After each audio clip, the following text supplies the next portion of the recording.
And with that, we are going to continue on to the watch party. Hey! Which is very momentous because it's the last episode Already? for the last watch party, or for this current watch party. That was quick. It was really quick.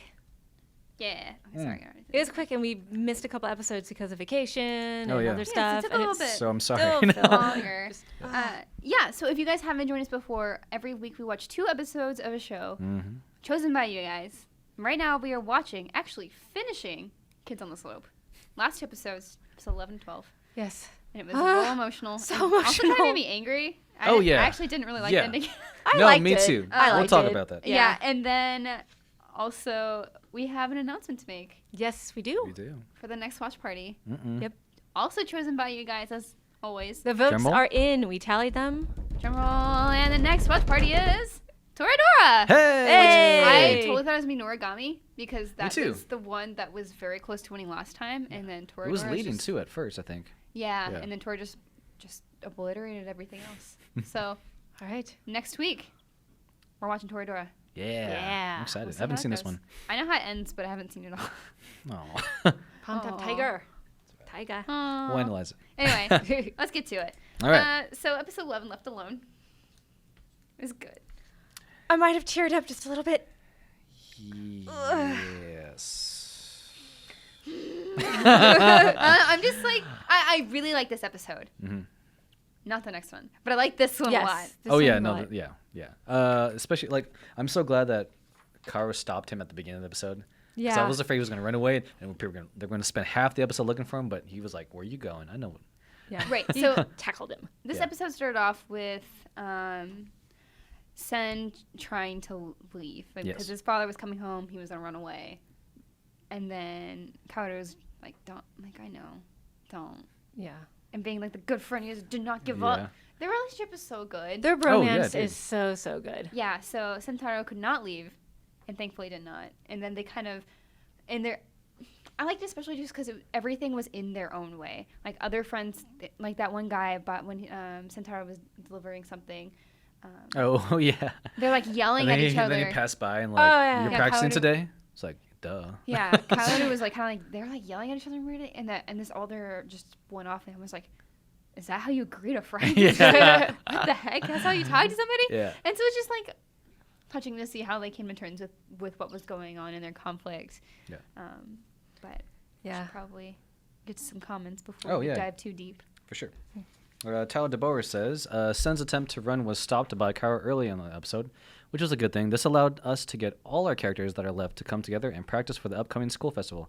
Finally, we're getting a good ensemble piece. Also, I'll say every time the show brings in speaking or singing in English, they always sound spectacular. Almost no English. Yeah, totally forgot. They had Ritsuko perform for the most part, or practice, Yeah. which did not expect that. I I thought they were gonna like have her like maybe play a triangle or something. Yeah. But it was such a sweet way to bring them all together, yeah, just at least for a little bit. and also it's a song that he kind of professed or loved to her, so only right for her to sing the song. Right. So meaningful. Comes back. Also, it'd be more interesting for people in the audience, like just thinking about it as a performance perspective.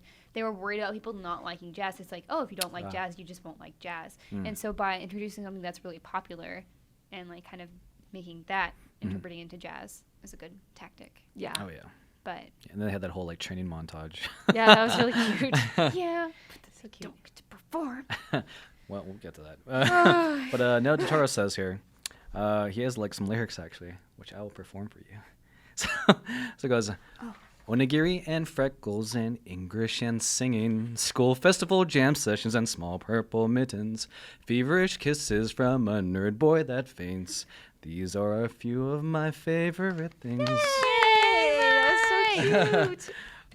I was like, we're gonna do this together? All right, I'll do it. No, I already told you, I don't sing unless I'm drunk. Okay. Super drunk, and then I get too drunk, and then I can't read the Well, words. no, of the we'll know that karaoke for next machine. week. So Neto Totoro, make lyrics every week, and we'll. No, okay. Okay, next time we're all gonna take shots. Yeah, no kidding. This will be a very different special Yes. episode. Yeah.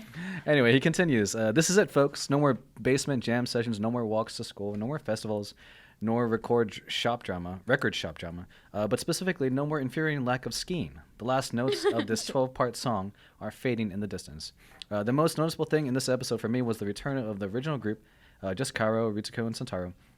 No no awkwardness, no drama, just music and friendship and laughter and onigiri.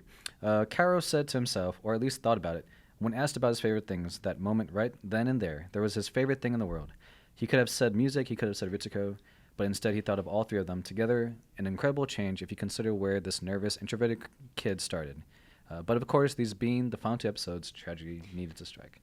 Yeah, that scene was cool. Like Sentaro was sharing his favorite things, and Ritsuko also, and then he didn't really answer. He just was taking in the moments. That was sweet.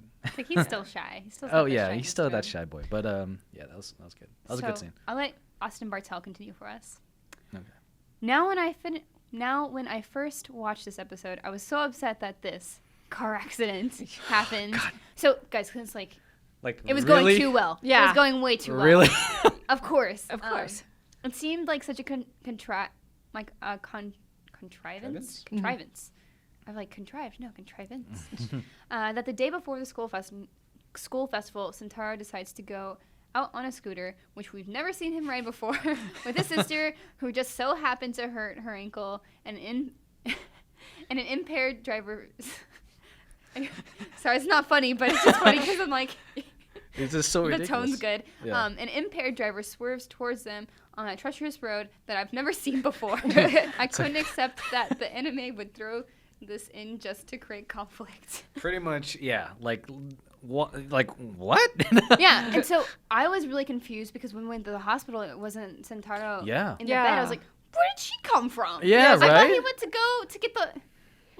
I saw that, and I don't remember seeing her. Like, you see that close up of him on the scooter. I don't see her behind him. And like at no point Unless was I like missed it. she was anywhere prior to that episode that would be like, hey, hit your right on. Like, yeah, it was just a surprise. Yeah. That was so weird. And Austin continues, but after I rewatched the episode, it wasn't as bad as I thought it was. Teenagers can get licenses to ride scooters, and Taro did imply that he would catch up to Kaoru despite Kaoru's massive head start. Kaoru was walking along the same road that Sentaro would ride on later, and I suppose it makes sense that the sister would happen to visit the hospital in town in order to get her ankle treated. It's still a coincidental accident, though. Which I totally agree with. Like, it's weird. Like, where did his sister come from? Yeah. If she had on her ankle, why was she in town? Also, like, maybe he went home first? I don't know. Yeah, that was weird. I didn't quite understand it, but I love what it set up. Because what it set up afterwards was just so wonderful between it was really the catalyst for Sentaro actually doing what he wanted to. Okay, anyway. Yeah, I liked them. Their like little callback to the meeting on the roof. Yeah, that was sweet. I thought Francisco Mercado has something to say about that I really liked. So he says, after finishing watching Kids on the Slope, I must say that this has been the best watch party since I joined the group. Nice. I've been meaning to watch this show for a while, but I'm so glad I was picked for the watch party. I'm really big on those memorable scenes that define a show. For this show, the scene I want to talk about is the one where Kaoru goes searching for Sentaro after the motorcycle accident at the hospital. While looking in the hospital, Kaoru goes to the roof where he sees Sentaro lying on the bench covered in cloth. During this scene, you hear the perfect music playing in the background. Kaoru takes the cloth off of Sentaro to see it's him under the sheets. After a few seconds, Kaoru starts to cry, and they have a quick conversation when Kaoru pulls Sentaro's head into his chest and tells him it's okay to cry, and that he pulls him into his chest essentially so that they won't see each other cry, because they got to be all manly about it. But they have this beautiful bromance. And after a few seconds, Sentaro starts to cry as well. And Francisco says, I cry as well. And once I started, I could not stop crying for the last 2 episodes. I did like that part, even though a lot of it was weirdly coincidental and just like, why did... I mean, okay. It was clearly setting this whole thing up to do that, but I just liked that they finally were able to... They got that moment. They had that moment that they needed to repair their friendship. I think it was the moment that Sentaro kind of like broke down his walls. He's been very like masculine this whole series. Yeah. And this is the first time we've seen him like vulnerable, because it has to do with his family, which he loves so much, and probably the reason why he wanted to leave in the first place. He didn't want to see his family get ruined by the coming of his father. Right. We were saying that last week was that maybe he wasn't necessarily worried about taking care of them. He was worried that the conflict between him and his father would cause for the other kids, as opposed to him being scared. Yes. So yeah. But Yeah, very powerful stuff. I mean, still Yeah. Contrived, yes. could have but still done that in emotional. like 2 episodes, but all right. It's Yeah. like, here we go, boom. It was a fast episode. There was a lot. Yeah. Well, also this last episode. It's in episode 12, all blues. Yes. It was blue, and he just left. Oh yeah. Okay. Oh, so, bye. yeah. No. At the end of the last episode, Kara wakes up in the bench. Also, they took a nap up there. Like it's cold. But Oh, they had the sheet. Yeah, I guess. Anyway, he wakes up and then he's gone, and then literally no one knows where he is for like the entire episode, or not even like 8 years, really. That blows my mind. Anyway, Neto Dottore here says graduation's upon us, and all that's left to do is tie those loose ends. Except Sentaro kind of bailed and took those ends with him. As a result of this, the unresolved sensation that lingered over Kaoru and Ritsuko's heads ended up warping their relationship to that of two strangers, to the point where all the progress Kaoru made in these past years went out the window, leaving Ritsuko sobbing in her kitchen floor. Thankfully, some of Kaoru's reason lingered, and since this is 1968 and boomboxes still didn't exist, he decided to remain faithful to the essence of the relationship and screamed his feelings at her, so everyone in the street could hear him. That's romance right there. Take notes, gentlemen. As a reward, take notes. As a reward for this effort, our favorite nerd was awarded the platform run goodbye at the train station, which in turn told him everything not related with Sentaro or his future or anything in the universe that isn't Ritsuko was going to be okay. Yeah. And then 8 years later, because there's a time jump, of course, turns out our favorite Scarface drummer had been living a peaceful life in a small village in the mountains where he was studying to become a priest, taking care of orphan children and teaching them about rooftops and the therapeutic effects. And where was he? No. And as it was foretold, the two best friends met at the sacred place of worship, and at the risk of being excommunicated, and from the bottom of their kokoros, performed that song that they had agreed on for the school festival all those years before. If a picture is worth 1,000 words, how many is a song played by two best friends worth? Quick thing. Yes. Why are all the churches so dark? I mean, they don't have lights in there, right? Yeah, they don't have electricity. Yeah, no, yeah. A lot of the churches aren't. Usually, they're like older churches, so they don't have a electrical system in them, I believe. This is also in the 60s, but But you know, if they're somewhere in like Kyushu or whatever, these are hundreds of years old, so they're not going to be super bright. it's also probably the effect of the stained glass instead of having like other light. But also, I'm just like, why? Just turn it a little bit. Yeah, well, they have the candles. So dark. It's ambiance. Yeah, gotta get that setting. That aside, Well, also, did you guys expect that time jump? I did not. no. I was like, 8 years? What? I'm glad we got to know like that end, but I'm also like a little angry because like Ritsuko got screwed over. Yes. Everybody. Oh my God. She's just left alone. Like everyone just abandoned her. Like even though Kaoru came through in the end, like, jeez, man. When he invited her into a room and they were hanging out, and then they started to kiss, and then he said that thing. What did he say? He said, Oh, he's like, I'm glad Sentaro's I'm glad he's gone. I gone. can Like have more you time. freaking. Like, I was so mad. I was like, I can't believe he said that. She couldn't believe he said that, and then everything was ruined. Way to ruin the romance by thinking about Sentaro. I mean, like, I miss him. I want to be with him, which is fine. what? Who says that? Right when you're about to get it on. You don't talk about another guy. Anyway, so yeah, I hated that. Yeah, I didn't like how all that ended. Like I think it's realistic that he messed it up. You know? I Yeah, felt it was. I was actually a little bit refreshed though by the ending. I mean, people do really stupid things sometimes, but also it didn't have like a super happy ending. It was life goes on, and he becomes a doctor like he was kind of being pushed to, and Sentaro sort of finds his place where he's still part of his religion. He can help people. This is how he can help people without essentially what he feels like is hurting them. Yeah. So in a way, I was like, all right, it's not going to do the predictable ending. But I do feel like Ritsuko got the short end of the stick. Totally. I think it's just like, it sucked.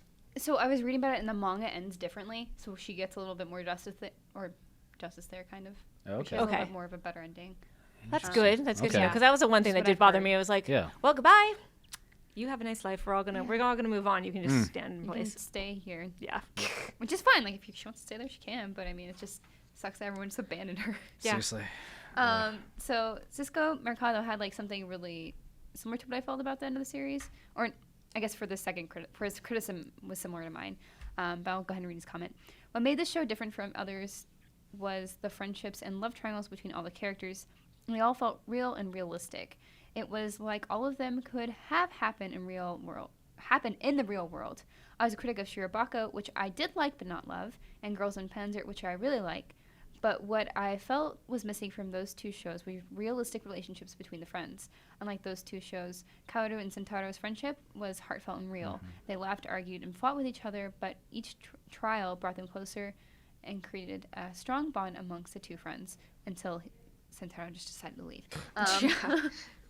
My one minor criticism with the show is that it felt like it tried to do a lot in 12 episodes. The show should have been like 24 episodes. The family issues were brought up, but it seemed like an afterthought. For example, in episode 1, you thought Kaoru's home life was going to be an issue, especially with his aunt and cousin, but we never heard anything else about it. Each character has serious issues dealing with family and abandonment, but it never talked or covered in detail, which I totally agree. Oh yeah, I love this show. It is the best show of the watch parties since I joined the group. Awesome pick by the group. So, glad you liked it. Yes, good job, so group. Much. Yeah. I think my still favorite is Cowboy Bebop. Or Shirobako. Well, Cowboy Bebop's just an amazing Cowboy Bebop's just it's gonna be the one to beat. Let's be real. Hard to beat. No, but yeah, I totally agree that I think they could have done a little bit more with 24 episodes. Mm-hmm. I do like a lot of the pacing because it kept things moving and it didn't dwell on small issues. Yeah. Though I think the issues he addressed are big things that were thematically a little ignored, even though they were important. Mm-hmm. But I guess if they just wanted to get to the point, it's like they're friends and they have issues and then life goes on and then they're friends kind of. Yeah. The end. It was a little abrupt. Yeah. Yes. Yeah. I mean, even with they had time jumps on throughout the whole series, so like even with that, the pacing still felt all right. But yeah, at the very end, it was just like very like okay, we need this to happen so that Sentaro can do this and that way this happens.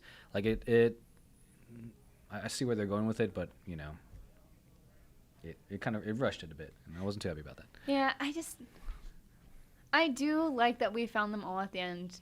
Oh, well, it was very sweet. Yes. It was a good little reunion. Yeah, a little running down the slope. Yeah.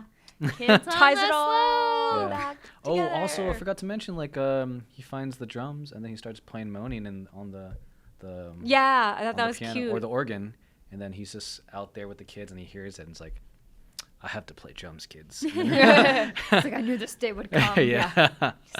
It's like that was a Kaoru great scene knew too. that was going to bring him running. Yeah, He's right. like, I know how to do this. That was really cool. But yeah, that was a sweet scene, and that's too bad. I would like to know what happens a little bit after that, but oh well. Yeah.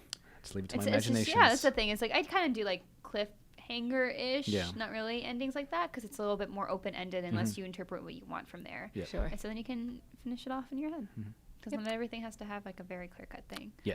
But I am glad that they found Sentaro eventually. Yeah. I am too. I'm surprised. That's What very a nice. I feel bad I mean, for siblings. Yeah, I do Yeah. too. Like Like, he up and left them. Yeah, it's like Seriously. their dad did that, and then you did that. That's not a Ooh. good thing. No, that's gonna mess you up a little bit. Yeah. I'm sure he thought that one through, but Well, I'll just pretend I didn't notice that. That's But really yeah, sad. that was really bad though. That was really bad. I mean, nothing's perfect, but anyway. Yeah. Kids on the Slope, Kids we on the did Slope. it. We finished it all. Finished the watch party. It's It's another so one good. in the bag.